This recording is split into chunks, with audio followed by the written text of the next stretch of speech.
Howdy y'all, this is Slug. I'm sure many of you have an extensive Steam library, or game library in general, buying tons of games on sale or picking up piles of games, whatever game store you frequent.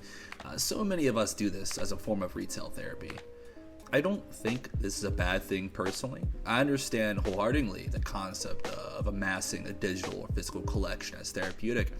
Plus it's nice to have this library to choose from, right? Nothing wrong with that. Yet, the problem lies once you start playing the games you purchased.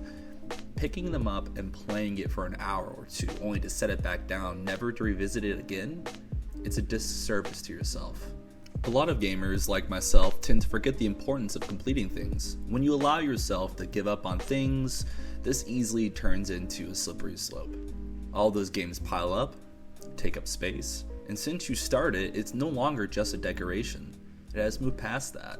The game has achieved mental permanence. I'm not saying you have to play it to completion right then and there. We all have lives outside of the games, of course.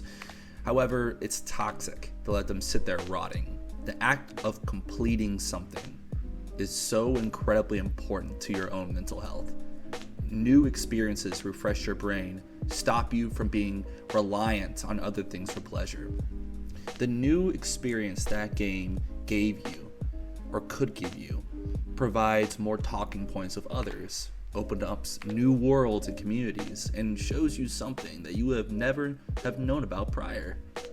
Back to the topic though. A couple years ago, at the peak of my binge drinking, I was able to beat all 3 Dark Souls games. Even though at the time, beating them while virtually always being drunk was counterintuitive, I digress. The Dark Souls franchise is pretty notorious for being some of the most difficult games. Completing them filled a hole that needed to be filled, unless that hole would have gotten deeper and deeper until it reached my core. There's tons of other games that are like this for me, yet the Souls games saved a small part of me. So finish those games, get 100% of achievements, explore the worlds to completion. Even if life gets in the way, the small feeling of triumph and satisfaction builds into something much greater.